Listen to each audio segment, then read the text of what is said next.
Ka nagtitinda. Ano po, para din po may panghanda din po kahit unti lang yung ano. Na ganyan? Okay. Bandam, kain ka. Bilangin mo yung kakainin namin ni Bandam, ha? Anong pangalan mo pala? Kahit 10 na rin po, kahit hindi na po tubuhan. Okay lang po. Ay, ganun? Opo. Ibibigay mo sa amin tag 10 piso? Opo. Hindi wala kang tubo. Okay lang po para maubos na din po. Kahit tulong ko na lang po sa biyanan ko po. Kaysa naman nandun lang sa bahay kasi bukas hindi na pwede. Opo, hindi na po pwede. Importante, mabalik na yung puhunan. Opo. Bait mo naman. Ganun din po ko sa iba kahit kila mama ko po. Pag Rili ka ng bahay kasama asawa mo. may sarili ko yung asawa ko. Very good. Ang galing. Okay yan. Kailangan tumayo kayo sa sarili nyo, ano? Okay. Diyan naman kasi magsisimula ang tibay, tatag, at diyan din masusubukan yung pagmamahalan yung dalawa.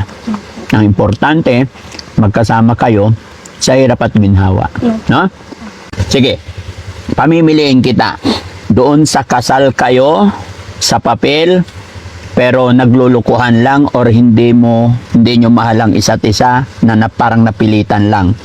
Or yung hindi kasal, pero tunay at wagas ang pagmamahalan. Doon po ko sa Mga Toklas, ganda ng photo.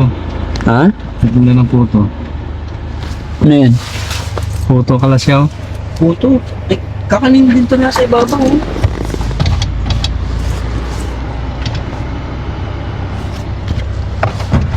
Ano yan, tay? ano po, datik po, tsaka may cheese po na puto, tsaka plain po na puto. Pinapamigay mo? Hindi po, binibenta. Binibenta. Opo. Magkakano? Yung latik po, 12 po isa. 12. Opo. Pag yung sa may cheese po na puto, 40 po. Tapos yung sa plain po, 35. Oh. Saan ka nagtitinda? Dito lang po, iniikot-ikot lang po. Saan? Sa bahay-bahay? Opo, minsan po. Pag natitira lang po ng biyanan ko po. Ay, biyanan mo? Opo. Ilan taong ka na ba? 20 po. Ay, bata mo pa. Ilan may anak ka na? Opo, meron po. Magpo-birthday po ngayong September. Ilan na anak mo? Isa lang po. Isa lang, ilang taon? Magdadalawa po. Magdadalawang taon? Opo. Bata mo pa. Ilang taon ka? 20? Opo. Gugulat naman ako sa'yo. Parang hindi ka 20. Oo. Baby face po. Baby face? Oo. Sabi Oo. din po nila. Sabi nila, oo, hindi ako napaniwala 20 ka na. Oo, kaya pala, saan galing yan? Inaangkat nyo rin. Opo, inaangkat lang din po namin. Araw-araw ka nagtitinda. Opo, pag may natira po sila. Saan ba sila nagtitinda? Sa Kasilagan po, sa may hospital. Bali, ang tinda ng biyanan mo. Opo. Tapos pag inuwi nila hindi nabenta, ikot mo sa bahay-bahay. Opo. Ang sipag mo naman. Dito ka Para din mainit po pa. Makatulong din. Pasok ka. Ayan. Kanila. Huwag ka matakot sa amin. Kilala mo ba ako? Opo, si Daddy Frankie po. Paano mo nakilala si Daddy Frankie? Tumutulong po kayo sa mga nangangailangan, sir. Parang dun sa kay Kuya Oliver po ata yun. Napanood mo rin yung kay Oliver. Opo. Okay. Bakit ka nagtitinda? Ano po, para din po may panghanda din po kahit unti lang yung ano. Na ganyan? Opo. Bandam, kain ka. Bilangin mo yung kakainin namin ni Bandam, ha? Anong pangalan mo pala? Kahit 10 na rin po, kahit hindi na po tubuhan. Okay lang po. Ay, ganun? Opo. Ibibigay mo sa amin tag 10 piso? Opo. Hindi wala kang tubo. Okay lang po para maubos na din po. Kahit tulong ko na lang po sa biyanan ko. Kaysa naman nandun lang sa bahay kasi bukas hindi na pwede. Opo, hindi na po pwede. Importante, mabalik na yung puhunan. Opo. Bait mo naman. Ganun din po ko sa iba kahit kila mama ko po. Pag dati nagtatrabaho din po ako, binibigay ko lang din po sa kanila yung sahod ko pag Bakit? para po ano din po, may maigastos po sila. Bakit ang bait mo? Kasi po napalaki po ko ng magulang ko ng na magandang asal. Na magandang asal. Oh, very good. Ang galing. Pero matanong ko lang, bakit maaga ka nakapag-asawa? Ano po, yun lang din po, nabuntis po kasi ako. Sorry pero yung 20 years old, hindi naman na maaga yan no? Okay naman. Pero 18 po ako nagbuntis. 18 ka pa lang nagbuntis, kaya 2 years old na yung anak mo. Sorry, chismosa si Daddy Frankie. Okay Hindi, lang. nagulat lang ako. Mga kababayan kasi, kala ko, bata lang na humakatok. Ngayon pala, 20 years old na, hindi halata. Tapos yung mata mo, ang cute, para kang Chinese. Sabi din po nila, Korean daw po. Ano nga pala pangalan mo? Jessa May po. Jetsame. Nakaasawa po ako dito. Parang dito na po ako nakaasawa. Pero sa Aguilar po. Na taga Aguilar ka. Pangasinan na mo, sir. Pangasinan ka rin. Oo. So, manugang ka nila dito. Okay. Ang trabaho ng asawa mo? Wala din po. Natanggal din po kasi siya. So, wala siyang trabaho ngayon. Okay. Kaya kailangan mong kumayod magbenta. Okay. Oh, Para bait-bait. din po may pambilong data sa pampers ng Hmm. anak ko. Nagagatas yung anak mo? Opo. Hindi ba breastfeed? Breastfed din po. Tsaka gatas. Hmm. Parang halo. Anong gatas ng anak mo? Bear brand. Bear brand. Kumusta na ang pamilya nyo? Kumusta kayong mag-asawa? Okay naman po na natatagawid naman po kahit konti lang. Minsan po, mga gulay-gulay po dyan, hinihingi po namin. Minsan, malunggay, inuulam lang po namin. Ibig sabihin nakahiwalay na kayo sa biyanan nyo? Opo, pero andyan po sila. May sarili ka ng bahay kasama asawa mo? May sarili ko yung asawa ko. Very good. Ang galing. Okay yan. Kailangan tumayo kayo sa sarili nyo, ano? Okay. Diyan naman kasi magsisimula ang tibay, tatag, at diyan din masusubukan yung pagmamahalan yung dalawa. Ang importante, magkasama kayo sa hirap at ginhawa. No? Kaya huwag kang aasa lang. Tama yung ginagawa mo. Opo. Huwag kang aasa lang dun sa asawa mo. Gaya niyan, kung mayroong mapagkakakuhaan ng diskarte, racket, sige lang, laban lang, basta marangal, no? Opo. Jesame. Opo.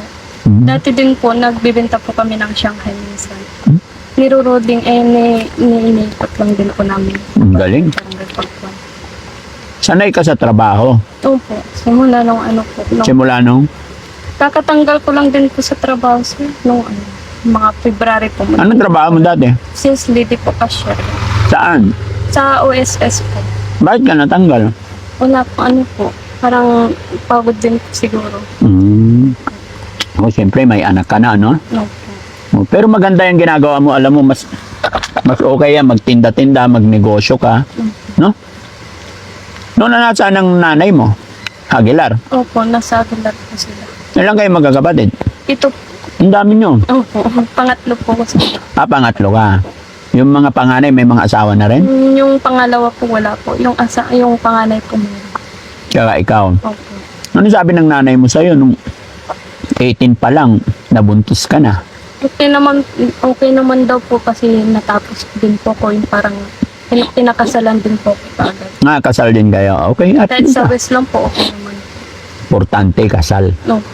Alam mo, hindi naman totally yung sa mata ng tao, kailangan natin talaga yung kasal.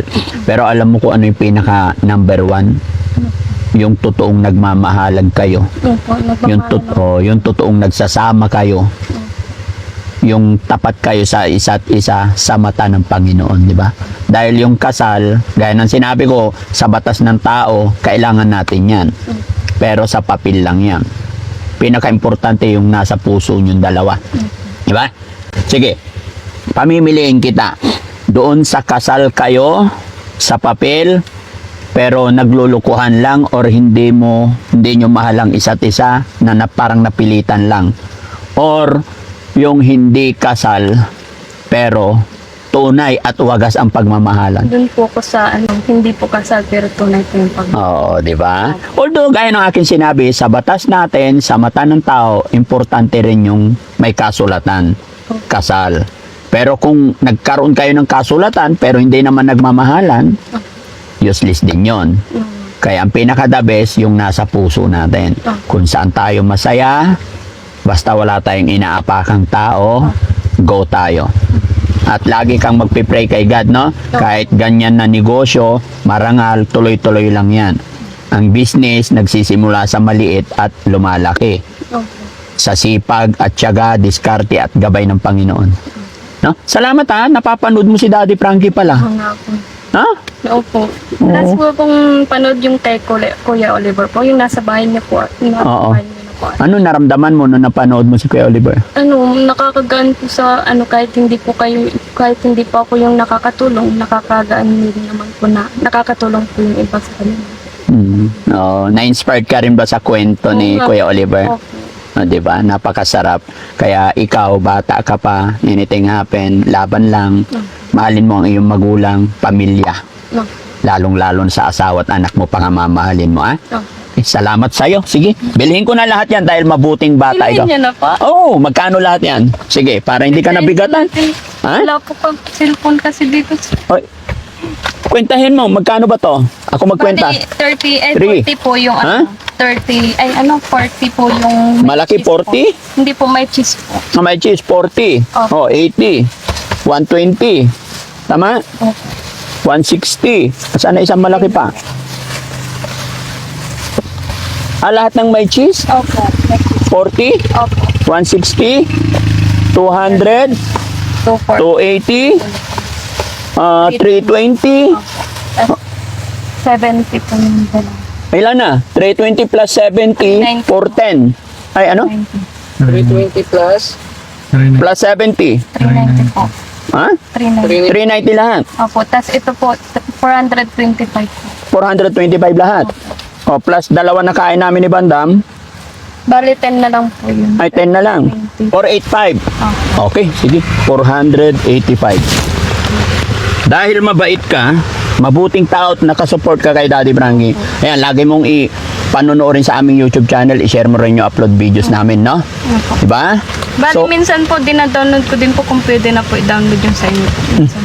bakit mo i-download? Kasi po, minsan po, wala po kasi kami internet. Para mapanood. Ay, ganun. Pwede Pag pala yun. May upload po, i-upload kayo parang isang araw po. Tapos nakita ko po. Tapos pwede na po siyang i-download. Dinadownload ko po siya dyan sa barangay hall po. Ay, ganun. Kasi may free wifi po. Ay, free wifi. Ang bait mo naman. Invite mo din yung mga kaibigan mo dyan. Manood sila sa YouTube channel natin. Nakasubscribe lang po ng iba dyan. Sinasabi po kasi mabait daw po. Oo. Kasi alam mo, sa pag-share nyo ng upload videos namin, panunood ninyo, sabihin man natin hindi ikaw ang natulungan ni Daddy Frankie. Malay mo, kapitbahay, mga kamag-anak, or lola mo. Di ba? Diba? Pero tignan mo, sa panunood mo, dahil nanonood ka, pakyawin ko na yan. Thank you po. O, di ba? Po, thank you. O, sige. Magkano yan ulit? Ano po? 485 po. 485. 1,000. 2,000. O, 3,000 para may pambili kang ano. Thank you po. Ang cute ng mata mo. Ano? Opo, Ang thank you bait-bait po, mo. sir. Ano pangalan mo ulit? Jessamy po. Jessamay. Yan. Thank you ka kay nanay at tatay mo kasi napalaki ka nilang mabait at mabuting tao. Opo. Pala, Jessamay, mapapanood ito ng asawa mo. Oo nga po. Pinapanood din po. Pati yung sabianan ko po minsan. Gaano ka ba kamahal ng asawa mo? Sobra naman po. Sobra siya magmahal? Sobra po. Bakit Minsan nun- pag kunwari hindi po ko kumakain, pinapakain niya po ako kahit busog ako. Ano pangalan ng asawa mo? JR po. JR tsaka Jessamay. Very compatible nga naman talaga, no? Opo. Oh, ang galing. So, ano tawagan nyo? Love po. I love. Opo. Simula nung boyfriend ko pa po siya, love. Love na talaga. Hindi po nagbago. Hindi nagbago. Opo, kasi hindi po nagbago yung pagtingin ko sa kanya. Wow, bakit? Siyempre po, ano po ba, hindi naman po ma-explain po kung gaano mo siya ka-love. Ay, ganun. Hindi maipaliwanag yung pagmamahal. Pero ang feel ko po sa kanya, sobra-sobra po siya magmahal. Okay. Minsan po ano ba yun? Next week. Saan kayo nagkakilala ng love mo? Dito lang din. Dito lang Pero din. taga dito po kasi yung tito ko. Tapos, nalagaan ko lang po siya. Tapos, nag-gitara po siya doon. Doon ko po nakita siya. Po siya. Paano nahulog yung loob mo kay JR? Ano po, galing po siya sa gitara. Yun din po kasi inaano ko po pag... Yun din ang habit mo, mag-gitara. Gusto ko nga din po matuto kaso hindi po maano ngayon. Ilan ang plano nyo magiging anak? Kahit dalawa lang po kasi susarian po po. Ay, ganun. Ang hirap, no? Mahirap po yun. Sabi mo, mahal na mahal ka ni JR. Opo. Sobra. Opo. Sabi naman niya po kahit dalawa lang po okay na po. Okay na rin sa kanya yun. Sige, Jessamay, mapapanood ng iyong love ito. At ito i-upload namin sa YouTube. Hindi na to mabubura unless na i-delete ko yung aking channel. Sana po hindi po. Di ba? Para may memory. May alaala tayo. Opo. Di ba? Balik-balikan mo lang. So, ano ang mensahe mo sa iyong asawa na parang palatandaan ng pagmamahalan ninyo? Anong mensahe mo? Siyempre, mahal na mahal ka niya. Ano po, magiging strong lang po sana kami kahit nag-away po kami. Okay lang naman daw po yung away pati, ganun. Pero hindi naman po hantong sa hiwalayan. Yung gusto ko lang po sa kanya is mapagmahal po siya kahit nagtatampo po. Oo. Siya po yung nagsusuyo kahit ako po yung may kasalanan. Okay, mas maganda po yung ugali ko na mapagmahal siya. Okay. Alam mo kasi ganun din ako kahit minsan nag-away kami ng asawa ko. Most of the time ako yung nanunuyo talaga eh. 'Di ba? So sa kabutihan ng iyong love, ano ang sasabihin mo sa kanya ngayon na ikakatuwa naman niya? Sige nga, express mo sa amin kung gaano mo siya kamahal at kung paano ka magpasalamat, paano mo gantihan yung pagmamahal mo sa kanya. Sige. Sana po, JR, pag napapanood mo man tong mensahe ko po sa'yo, sana maging matatag tayo, sana maging okay yung relasyon natin kahit nag-away tayo lagi. Sana hindi magbago yung pagmamahal mo sa akin. Sana iparamdam mo din po na mahal na mahal mo ako. Yun lang. Okay. Okay. Ano naman ang pangako mo sa kanya? Anong gagawin mong pangako sa kanya? Pangako, kahit hahantong tayo sa hiwalayan, hindi ako papayag kasi mahal na mahal kita. Ayun. Tsaka lagi mong ihilingin kay God na yung pagmamahalan ninyo ay pagbuklo din kayo lagi ng Panginoon. No? Dahil kailangan sa buhay natin ang basbas ng Panginoon parati. Okay, Jessamy, salamat, nakilala kita. Masaya ako na may followers pala ako dito, may subscribers ako dito. Ha? Ingat ka, God bless. Iyon. Thank you po. Thank you sa pagkain. Dali mo na yung lagayan. Ay, hindi niya na po ipaplastic, sir. Oh, hindi na, kakainin na ni Bandam to lahat. Oo, kilala mo si Bandam. Ayun, dyan, Ay, thank you po. Oo. Oo. Okay? Sige, salamat. Thank you po. Okay. Sige. So, ayun mga kababayan, no? Mayroon kaming ibablog dito sa kabilang bahay. Nagulat kami, may batang kumatok. Pero, hindi pala bata. May anak na pala siya. Nagtitinda ng puto, inalok kami. At napagkamalan ko na nanonood sa ating YouTube channel, mga subscribers natin. Kaya, kabayan, pag subscribers ka ni Daddy Frankie, nanonood ka sa mga upload natin sa YouTube, hindi ka po mawawalan. No? Maraming salamat po sa inyong lahat, mga kababayan. God bless po sa atin lahat. Sana ganon lahat, no? Maganda yung pagpapalaki ng magulang, mabait, may takot sa Diyos. God bless po sa atin lahat. Thank you po.